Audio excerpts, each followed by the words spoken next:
So, hello friends, today we are going to see about Debye-Heckel-Lansager equation. So, according to Debye-Heckel-Lansager equation,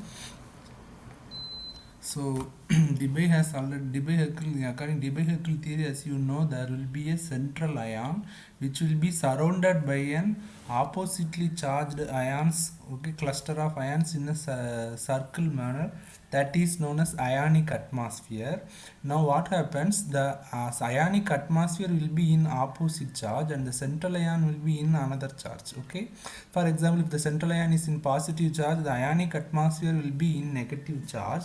This leads to the movement of ionic atmosphere in one direction and the central ion in the another direction. This leads to the asymmetric effect.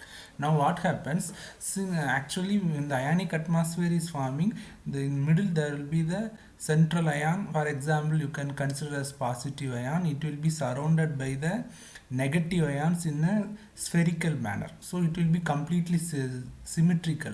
As soon as the positive central ion tries to move in one direction and the ionic atmosphere moves in another direction, now what happens, the total symmetry will get collapsed and asymmetric effect will take place. Okay, now it will be in the asymmetric form, so there will be retardation of the movement of central ion. This is known as asymmetric effect or relaxation effect. And next is another factor which retards the motion of an ion is the applied potential, which makes the ionic atmosphere to move along with its associated solvent molecule in a direction opposite to that of the central ion.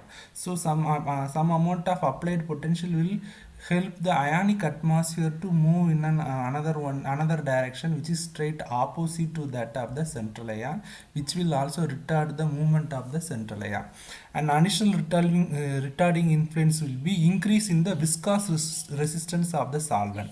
If the solvent is more viscous, it will resist the movement of the central ion, and this is known as electrophoretic effect, since it is analogous to the resistance against the movement of colloidal particle in an electrical field. Okay, it will be analogous to that of resistance which we have studied in the Ohm's law. So Debye and Huckel have made an attempt to calculate the forces which opposes the motion of an ion through a solution, and they assumed the Stokes law. They assumed the applicability of the Stokes law and derived the following expression for electrophoretic effect. So already we have studied about the electrophoretic effect. Now they have derived an equation for electrophoretic effect of ion of ith kind. So here the epsilon Zi is the valency K. So you may know about the K. K is the K which we have derived in the Debye-Heckel theory. It is 1 by K. If you take the K as reciprocal, that is by 1 by K, it will be the thickness. It will give the thickness of the ionic atmosphere. Zi is the valency of the ion. And Ki is the frictional resistance. Okay, so this is the Ki is the frictional resistance of the solvent which opposes the movement of the central ion, and also V is the applied potential gradient. Here you should note a point, you should write all the equations. Okay, whenever I am giving equation numbers like A, B, C, D in this way, you should also note down it so that it will be easy for you to understand the concept. And another important thing, you pause the video and please write down the equation, and you go through the equations again and again, and then you can easily understand the derivations. So now in the first derivation, the relaxation force, Debye and Huckel have not taken in the derivation of the relaxation force, that is the electrophoretic effect.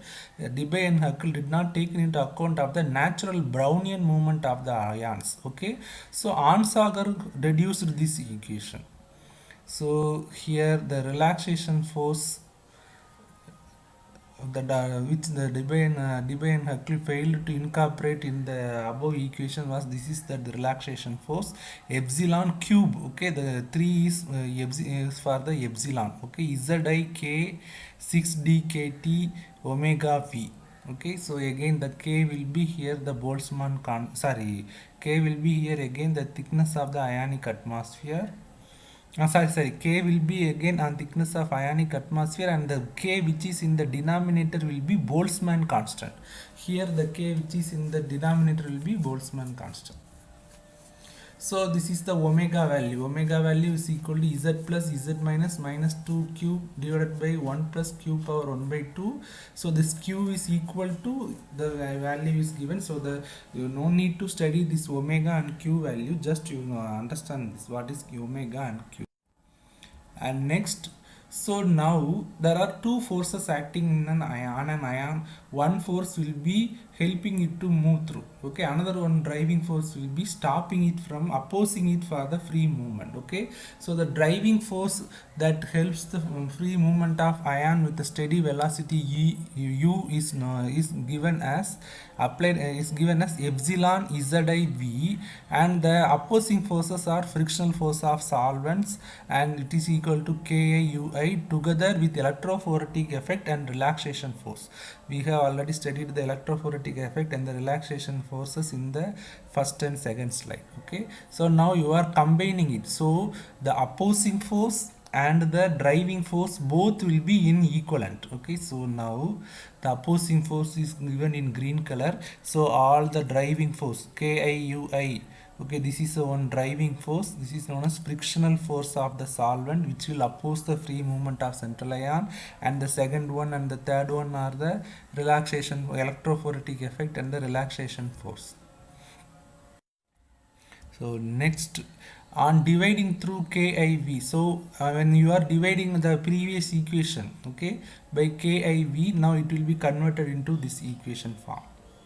Now on rearranging it, now you just rearrange the ui by v to the left hand side, and you are rearranging the epsilon zi by ki to the right hand side. You just rearrange it, the equation will be converted into in this way, okay. So here if the field strength or potential gradient is taken as 1 volt per centimeter, then V will be 1 by 300. Okay, so now you are converting the V value as 1 by 300. Now the above equation again converted into, so in this way 300 Ui is equal to epsilon Zi Ki. In this way it will be converted. So I have again written this equation here. So now what happens in the above equation, the epsilon k is common, so you can simply take it as a common from the, and you can put it outside the bracket. So in this way you can write that above equation. You please pause all the video and note down the equation and also the equation numbers, okay. So on rearranging 300 to the opposite side of the equation, whenever you are rearranging the 300, the value 300 to the opposite side, so now the equation becomes in this line, okay. Now note down it as equation A.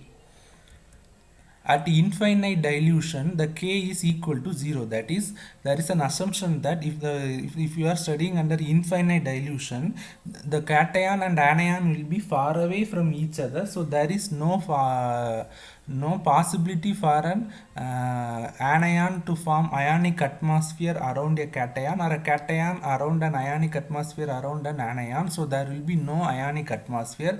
At this stage the K value will be 0. When the K value becomes 0, the above equation A becomes in this way.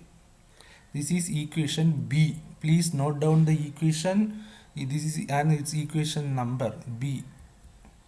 Now you already know ui. What do you mean by ui naught? Ui naught means the steady velocity at infinite dilution, okay.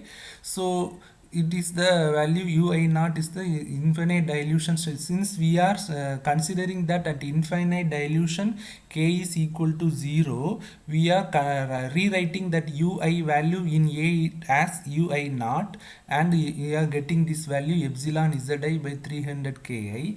Now in equation C, we already know that steady velocity of an ion is equal to lambda I. Lambda I means equivalent conductance of that ion divided by alpha means degree of dissociation of that ion. So the rate at which it dissociated, that is known as degree of dissociation. F is the Faraday's constant, 96,500. You can consider this as equation C, okay. So this is given here. And now you also know that F into ui naught, that is the Faraday's constant into steady velocity of an ion at infinite dilution, is equal to equivalent conductance at infinite dilution. So now you are rearranging this equation. So in the above equation, when you bring the numerator, so when you bring the f to the opposite side, it will be settled in the denominator. No. You will be having this equation in the previous slide. So ui naught is equal to lambda I by alpha f. Okay, this is considered as equation D. So as you already know what do you mean by ui naught lambda I alpha f. So now the same thing is given. So by combining the equations b, c, d, e, the above equation f is obtained. Okay, and then here the g equation g will be this is a modified as you see from the above equation. So substituting equation E and F in equation A resulted in the equation G. So by substituting the E and F in equation A, you will get the equation G. The degree of dissociation is alpha is equal to 1 because we are considering that there will be complete dissociation due to infinite dilution condition. So now alpha is equal to 1, again the equation H is obtained. From equation G to H there is only one difference, the alpha is equal to 1, so it is omitted. And from equation B and F we will be getting equation I. So this is the equation J. From equation I, only one thing that we are doing is just we are cross multiplying it with the 300 with the lambda I naught. Okay, so now what happens, it will be converted into equation J. You can see the 300 in the equation I in denominator will be moved to the numerator in equation J by cross multiplying it. Substituting equation J in H, whenever you are substituting the equation J in H, you will be getting this value. So multiplying throughout by F, Faraday's constant, when you are multiplying throughout the Faraday's constant, you will be getting this equation.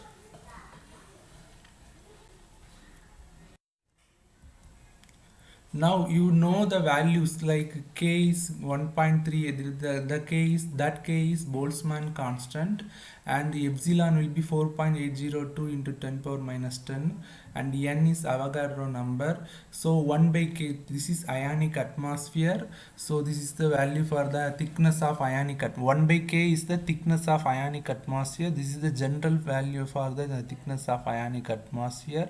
So you know d is dielectric constant, T is temperature.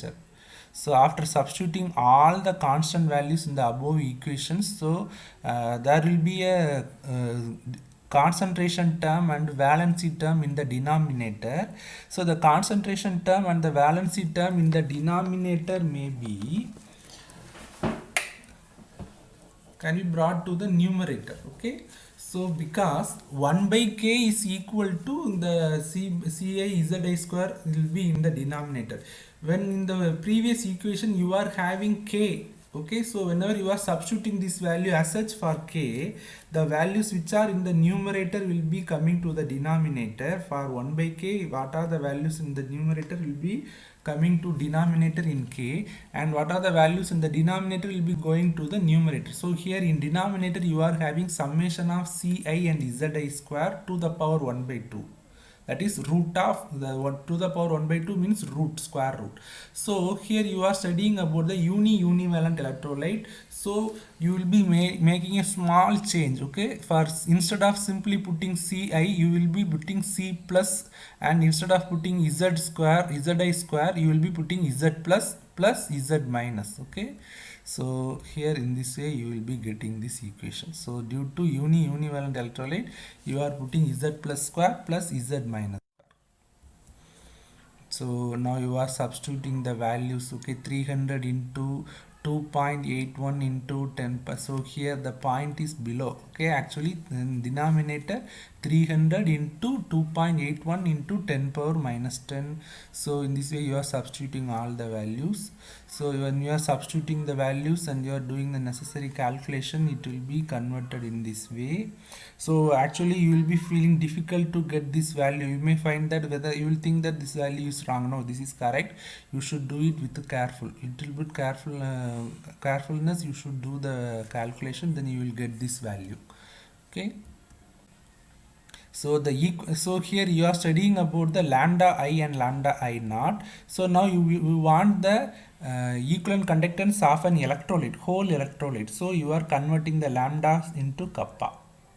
So kappa is equal to kappa naught. So Z plus Z. So since you are studying about the total electrolyte, here in the previous equation you are studying only about that of the single ion, either cation or anion. So you have simply represented it as Zi. Here we are studying about the cation and anion. So the Zi will be converted into Z plus Z minus. Okay. So in simple case univalent electrolyte, so in the previous equation itself I have converted the Z plus and Z minus is equal to 1 and omega will be 2 minus root 2. So when you are substituting these values Z plus and Z minus equal to 1 means the total value will be for Z plus and Z minus will be also 1 and the omega will be also, you are substituting the value for omega 2 minus root 2. So you will be getting this resultant equation. This is the Debye-Heckel-Onsager equation. Okay. So